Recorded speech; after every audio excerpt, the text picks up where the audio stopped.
que é que eu estou fazendo? Já dei dois cursos usando o nome transgeracional, né? E o transgeracional tinha ligação forte com o trabalho da Anja Selim. Esse trabalho, que também continua, né, sendo uma base importante, eu associei com duas coisas. Eu associei com a parte da biologia, né, toda a biologia do leste europeu, né, que há décadas descobriu que nós podemos mudar o DNA, e isso não está muito dentro da tradição transgeracional que começa nos anos 50, né? Então nós temos aí várias cadeias que surgiram, né? Henrique Corbera na Espanha, o retorno ao teatro, né, que o Bert Hellinger fez, porque essa parte teatral já existia lá quando começou em Palo Alto, nos Estados Unidos, 50. Enfim, tomaram vários caminhos e eu resolvi dar mais força, até por causa da demanda por causa da CIV, de cuidar de crianças, né? Crianças com problemas de saúde, crianças com problemas de autismo. Tudo isso tem relação direta com a história do DNA. É uma informação. Imagina então, esse DNA é um código de linguagem escrita, que é 95% do DNA, que esse código de linguagem escrita é como se tivesse umas tantas tarjas, né? E essas tarjas se repetem, se repetem, se repetem, até que alguém compense. E geralmente quando compensa, adoece. Mas é possível transmutar isso, né? Então, dando força a esse lado da pesquisa biológica, né, das transmutações, imagina, o Piotr Berjajev, que é o grande nome desse trabalho, ele conseguiu mudar até pessoas que tinham sofrido pela irradiação de Chernobyl, falando com o DNA. Então, as mães que eu venho tanto orientando a falar com os seus filhos na fase REM, que é a fase onde está inteiramente aquele ser, aquela alma, e poder transmutar centenas de questões, né? Então, essa no fim das contas, eu digo, bom, o que eu estou fazendo no fundo é decodificação de DNA. Essa é a mais justa maneira de colocar, no sentido de correção, exatamente o que eu estou fazendo, né? E aí, do transgeracional, que estava muito ligado, e por isso muita gente fala transgeracional assim, transgeracional assado, mas na verdade estão como base a Anja Selim, em que o próprio Bert Hellinger também se baseou. Eu estou me afastando um pouco daí, de certa maneira, e criando como a biologia essa questão onde eu posso falar e mudar o DNA, não importa o que esteja acontecendo. A outra coisa é o uso da radiestesia, que ninguém usou anteriormente, como instrumento de precisão. O instrumento de precisão das informações. Essas informações, elas precisam de um instrumento de precisão. E uma das coisas que eu vi nos outros cursos, histórias incríveis, transformado, aqui não vou citar essas histórias, até respeitando a privacidade das pessoas que viveram. Foram coisas muito, muito importantes. De histórias familiares com problemas de 10, de 15 anos e que se transformaram, às vezes, num único dia, né? Mas essas histórias são passíveis de mudar no momento que todo mundo tem aquela faixa preta naquele pedacinho do DNA, vários membros da família têm e outros não, mas tem uma faixinha preta de outro lado do DNA. Então, vou anteriormente à parte prática do curso mostrar para vocês, porque eu me deparei muito com a questão da culpa, com a questão do horror. Como é que eu vou investigar minha família nesse nível? Não tem nada, o passado foi muito melhor do que hoje. E essas histórias não são contadas. Então eu vou falar sobre psicohistória. A psicohistória, ela infelizmente é sabotada, né, dentro da educação, porque ninguém sabe nada de psicohistória. Então as pessoas nunca souberam, tirante que você observa em história da arte, né, as pessoas nunca souberam como séculos atrás as pessoas viviam. Que desde o Egito nenhuma mãe aleitava filho, que as amas de leite eram a dominância na Europa inteira, que só 25% das crianças sobreviviam, né, durante séculos na Europa. E isso também aconteceu nas Américas. Muitas coisas simplesmente não são faladas. Ora, e aí eu via a dificuldade das pessoas de pegarem, de começarem a investigar um assunto, né? Ao momento que elas são informadas que isto era a normalidade estatística, esses problemas, né? Os problemas de abandono de criança, abuso, enfim, muitas coisas. Quando as pessoas se defrontam com esse conhecimento, que tem pouquíssimos livros escritos sobre, né? Muito poucos, não chegam a 10, no mundo hoje. Portanto, não interessa informar, essa que é a verdade. Não interessa informar como é que as crianças foram tratadas desde a idade do gelo até hoje. E, com certeza, nós estamos vivendo um momento muito especial, que a partir de 2010, o modo dominante no mundo chama-se ajudador. Ou seja, os pais tentando ajudar os filhos a se desenvolver melhor. Então, nós estamos chegando no momento certo de limpar, tirar as tarjas obstrutivas do DNA para ajudar que desçam à Terra seres cada vez mais luz. Porque, na verdade, o que os russos descobriram é que ao sair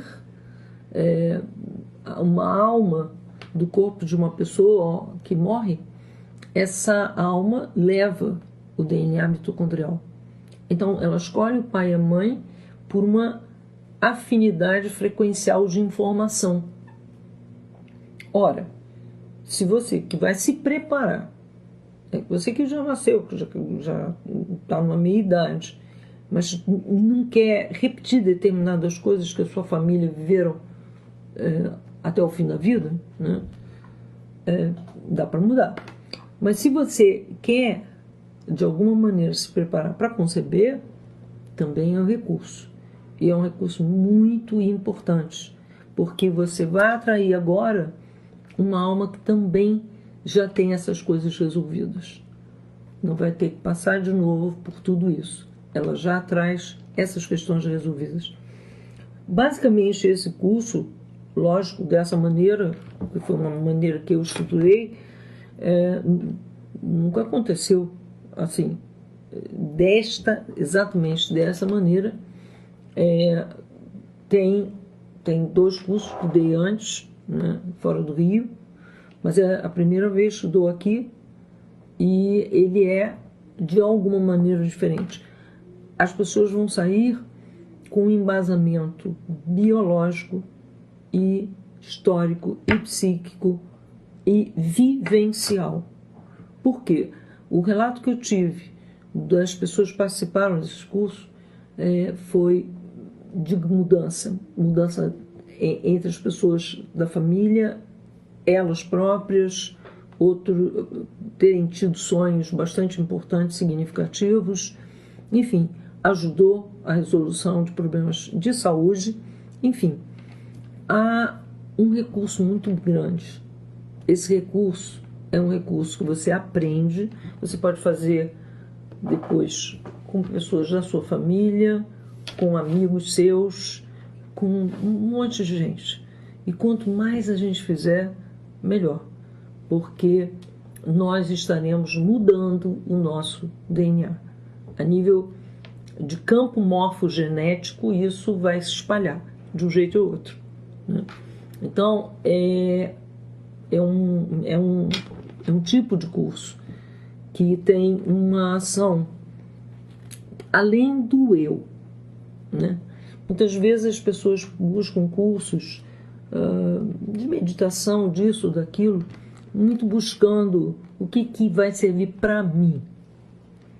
Com certeza, isso vai servir para muita gente. Alguns milhões, bilhões de pessoas. Então, muitas vezes a gente pergunta, o mundo está muito ruim, etc, etc, o que eu posso fazer? Ajuda a mudar o DNA. Esse é um recurso que vai estar na mão de todo mundo. E, de repente, algo de novo acontece.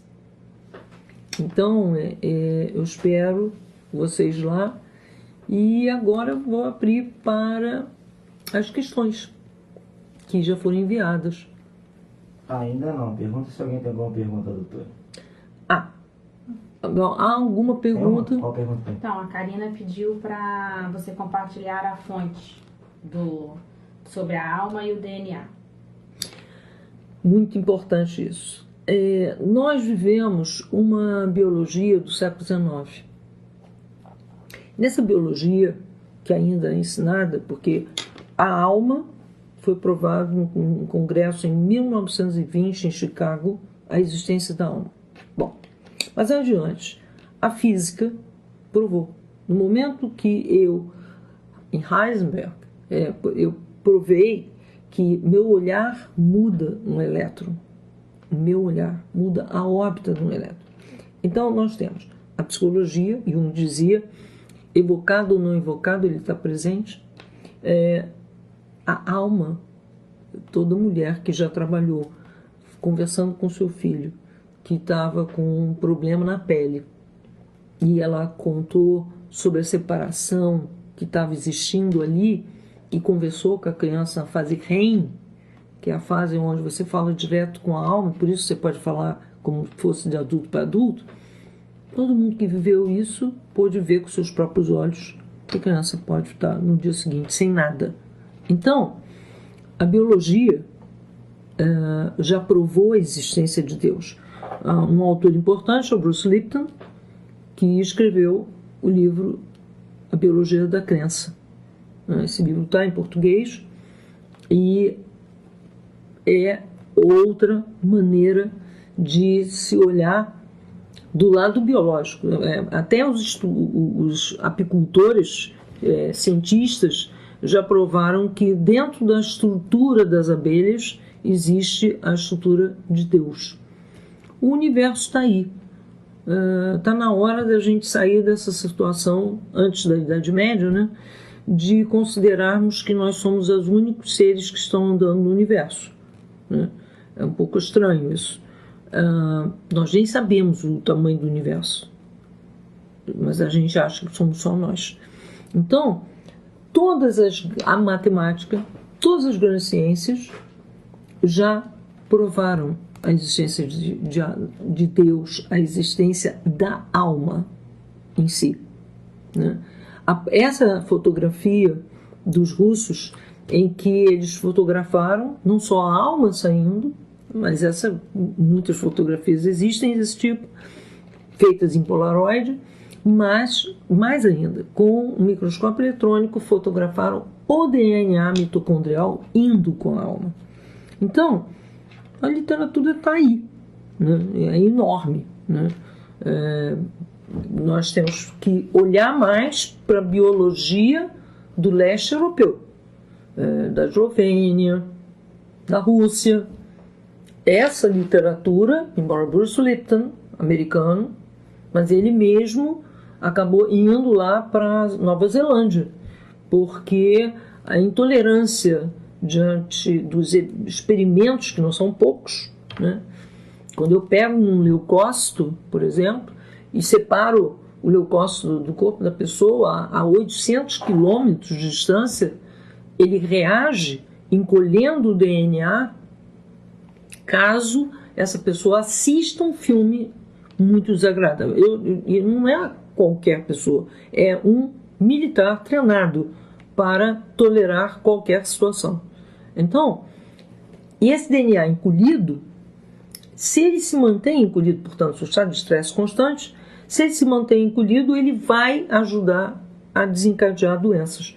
Tudo isso já existe documental. Na própria tese que eu tenho, que está disponível na internet, alguns desses experimentos foram colocados, né? A documentação é grande. O que eu vejo, infelizmente, e tenho isso a informar, é que alguns artigos que eu usei, graças a Deus eu printei, à época, tomam um espaço grande na minha casa, mas vou manter assim, estão sumindo da internet. Então, Greg Braden, que agora recentemente esteve no México, Greg Braden, o próprio Bruce Lipton, né? Então, há muitas pessoas. Greg é um cientista, engenheiro, né? Que fez um monte, e tinha na internet alguns vídeos dele, né? Então, o Joe Dispenza é um neurocientista. Ele, como a Candace Pert, e tem bibliografia importante, provaram isso. Então, simplesmente há uma sistemática desinformação, tanto sobre a nossa psicohistória, e o Jung dizia, eu estudo o homem para entender a história, eu estudo a história para entender o ser humano. E quando eu furto as pessoas de conhecerem a sua verdadeira história, eu desorganizo as pessoas. Então, é importante, e muito importante entender, é necessário esse conhecimento, mas cuidado, não vai ficar muito tempo na internet. Então, procure os autores. Joe Dispenza é um deles, Candace Pert é outra, e o Bruce Lipton, só na parte de biologia, né? Agora, há muito mais. A apometria quântica da Karina Greco, um monte de conhecimentos. O Grigori Grabovoi, que estudou o DNA, muito ajudando o Piotr Garjajev. Veja bem, o Grigori Grabovoi é um matemático, no entanto era um paranormal, e ele conseguiu entrar no DNA, porque não tem tempo e espaço, né? E ele conseguiu perceber a ligação do nosso DNA com Deus. Então, informação lógico que eu não diria que ela é, de alguma maneira, esparsamente colocada, porque ainda vivemos num mundo onde o poder domina. Como o Jung dizia, o contrário de amor é poder. Então, a gente está pensando, e eu acho que todos nós aqui, estamos pensando numa sociedade fraterna, que logo comece. E, obviamente, uma sociedade fraterna é guiada pelo amor. Mas esse amor é a realização direta nas mais diversas religiões e nas mais diversas ciências. Ele é uma realização do propósito humano que Deus quis. Mais uma pergunta? O pessoal está perguntando sobre a fase REM. Como identificar a fase REM, se pode ser falado qualquer coisa para a criança e de que forma pode passar as informações. Isso é muito importante. O primeiro critério importante para o que vou passar na fase REM, seja verdade. Por exemplo, as crianças que têm problema de erupção de pele, em geral, estão denunciando um conflito de separação, né? Em geral, separação da mãe. Mas, se você continua mantendo aquelas suas férias em que você deixa a criança e você vai para a França, não adianta muito falar na fase REM para essa criança, porque você não está falando a verdade. Você não tem intenção de estar pele a pele. Então, a primeira coisa, vai falar na fase REM, eu estou falando de alma para alma, mas eu preciso estar falando a verdade, de fato a verdade. Por exemplo, uma coisa que se sabe é que uma pessoa que é alcoólatra, em geral, tem na árvore genealógica, lá há 7 gerações, um assassinato impune. Bom, aí eu vou falar na fase REM para o meu filho, ainda que tenha mais de 21 anos, quer dizer, o cérebro pronto, mas que eu estou começando a ver que ele está fazendo um flerte com álcool. Eu posso falar com ele na fase REM. Ajuda. Mas desde que eu conte a verdade. Eu procure fazer exatamente essa decodificação, faça minha pesquisa e conte a verdade. Como é que eu descubro que uma criança ou mesmo um adulto está na fase REM? Sabe aquele momento, se é um bebê, que quando você está com ele no colo, você pode colocá-lo na cama e ele não acorda de jeito nenhum? Pois é, em geral está na fase REM. A outra coisa é quando ele suspira, ou quando você vê os olhinhos embaixo da pálpebra se mexendo. Porque quando a gente está sonhando é como se a gente estivesse vendo um filme. Ou, se é um menino, ele pode estar entrando em ereção. Ou, de alguma maneira, uma parte do corpo fica mais quente, a outra fica mais fria, em função exatamente do sonho que a criança está tendo, ou que o adulto está tendo. Então, essa é a fase REM. São 5 fases REM durante uma noite, que pode durar, dependendo, 15, 20 ou mais minutos, né?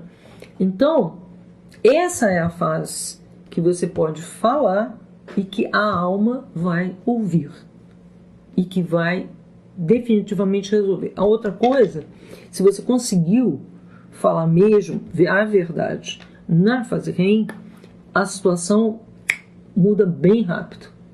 E isso é uma outra maneira de você avaliar se você realmente acertou de falar na fase REM. Porque às vezes, da noite para o dia, a criança acorda sem aquele problema.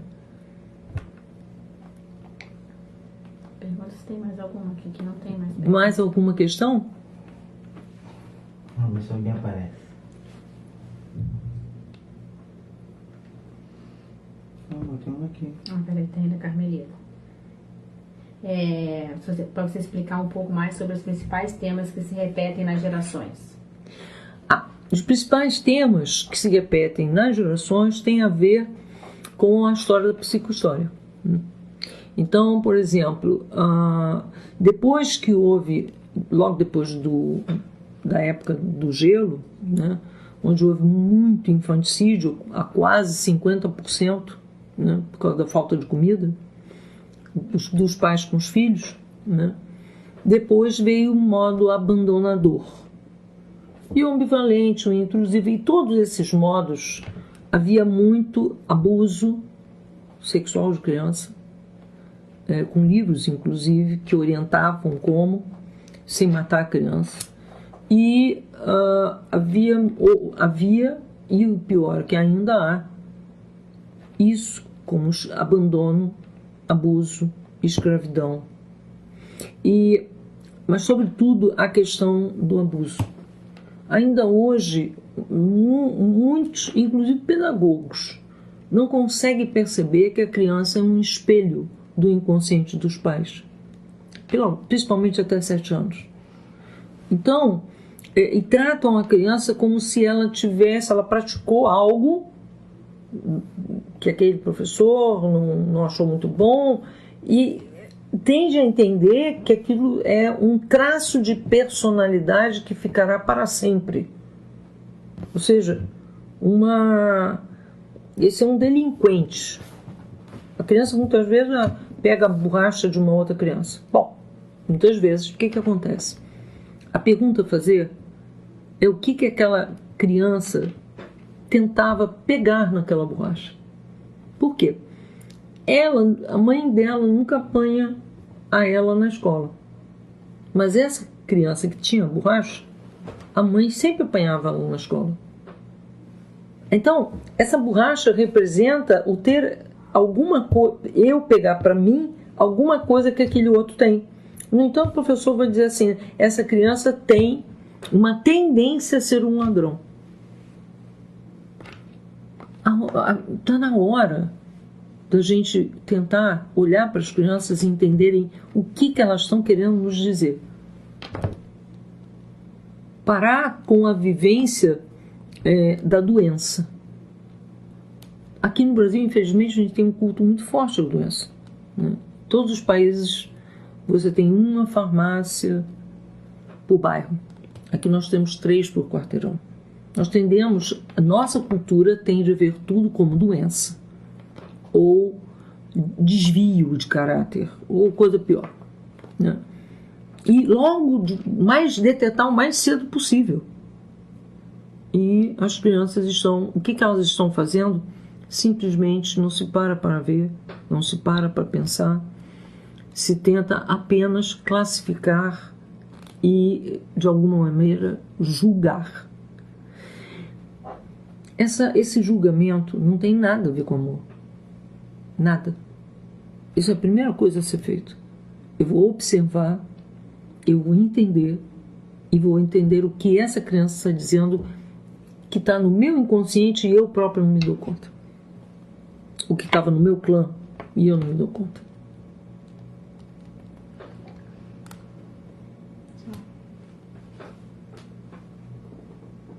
Quanto à fase REM, se enquanto não muda, continua falando? Sim.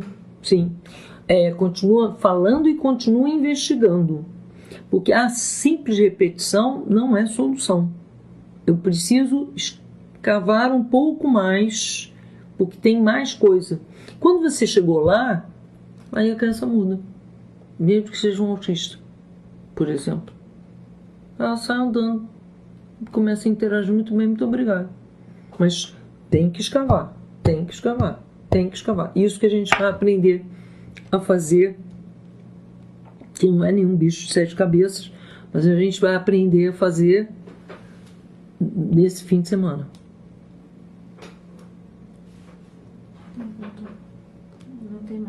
Não tem mais? Se quiser explicar mais alguma coisa, Leonor? Por enquanto não tem mais perguntas. Então, a Lúcia está falando aqui, o Vitor, que não tem nenhuma pergunta a mais. Muito importante, vocês vão entender, é saber o que aconteceu no passado. A gente tem uma coisa muito romântica de dizer, no passado era melhor. Não, no passado não era.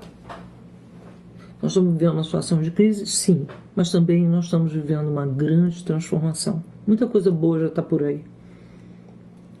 Uma pergunta, como saber que perguntas fazer para o pêndulo? É exatamente isso que a gente vai aprender. Nós vamos aprender, primeiro, é importante você, de alguma maneira, convencionar com o pêndulo. O que é sim e o que é não. Estou sentada na cadeira, estou em pé. Bom, aí eu descubro o pêndulo, o que é sim e o que é não. A partir daí, eu vou, e é isso que nós vamos guiar nessa vivência, como fazer essas perguntas. Lembrar que, e isso é muito importante, o DNA é um código, sim, mas o DNA, a molécula do DNA, ela tem 150 MHz de frequência, que é a mesma frequência das telecomunicações. Nós temos 300 mil deles no nosso corpo. Então, nós não precisamos fazer esforço. 6 GB de memória, eu simplesmente estou lá fazendo primeira, segunda, terceira, quarta, 40ª, 50ª geração. E aí, num determinado momento, eu estou vendo a história inteira que aconteceu. E que vem sendo repetida muitas gerações na minha família. Até quando eu nem nunca soube da história. Isso porque eu não faço nenhum esforço. Seria fazer tanto esforço quanto ligar para a televisão e assistir o que está vendo. Que a televisão está passando. Nenhum esforço. Você não produz aquilo. Você simplesmente estimulou o seu DNA para te informar. E ele informa. Em alguns estudos na Rússia, já chegaram até ao sânscrito. Há muitas, mais de 6.000 anos atrás. Então, é possível. Todo mundo pode fazer. Até uma criança. E às vezes, frequentemente, uma criança antes dos 7 tem mais facilidade de fazer, porque não tem julgamento nenhum. Então ela faz com a maior facilidade. Não é problema. É simples, é fácil.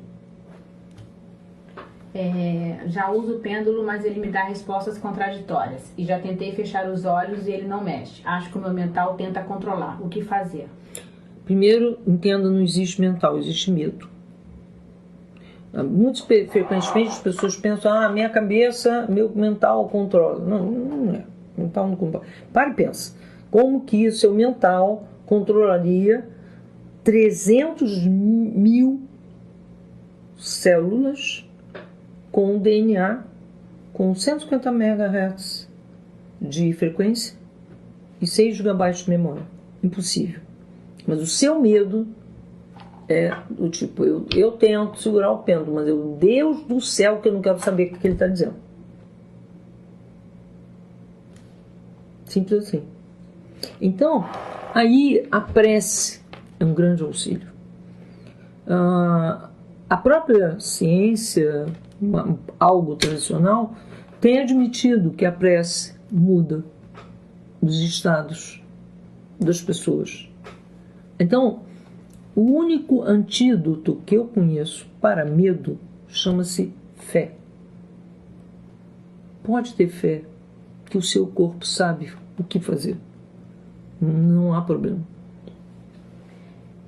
É possível detectar dificuldades relacionadas ao trabalho? Sim. Muitas vezes o problema do trabalho está ligado à questão de escassez. Pegar o tema escassez, muito frequentemente remonta a nossa história, uma história de guerras, né? E de onde invasões, de onde apropriações indébitas de terreno. Então, muitas vezes a escassez que alguém hoje está sofrendo é uma compensação de um ato, ou de muitos atos, de muitas gerações, aonde pessoas invadiram lugares. Então eu descubro isso, converso então com o DNA, queimo essa história e mudo a situação. Essa situação específica. E não é tão difícil. Não tem mais perguntas. Não.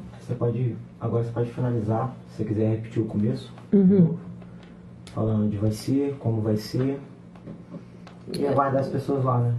Isso. Então, às 17 horas, nessa sexta-feira, vamos estar, que é o dia 17, vamos estar lá em São Conrado para fazer esse mergulho de busca, de pesquisa, né?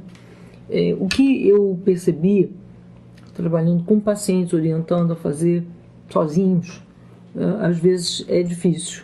No entanto, apesar de que cada um tem a sua privacidade quanto à sua história, não é dito, não é falado, nem nada, mas a energia do grupo para ajudar a perdoar, para ajudar a transmutar, ela é uma força enorme que ajuda muito a que isso tenha uma eficácia bastante grande. Inclusive eu peço, a partir do momento que as pessoas fizeram isso, que elas repitam esse processo em relação a outros temas em casa, juntando toda a família, ou juntando, ou pelo menos os familiares que habitam a mesma casa, amigos, e a força desse grupo conseguindo perdoar, conseguindo pedir para que aqueles seres ancestrais possam vir para a luz de verdade. Lembra? Só a verdade resolve. É muito bom. e tem outra força, outra dinâmica do que as pessoas fazerem sozinho. Obviamente que depois de terem feito, conseguem de alguma maneira mobilizar um grupo para conseguir.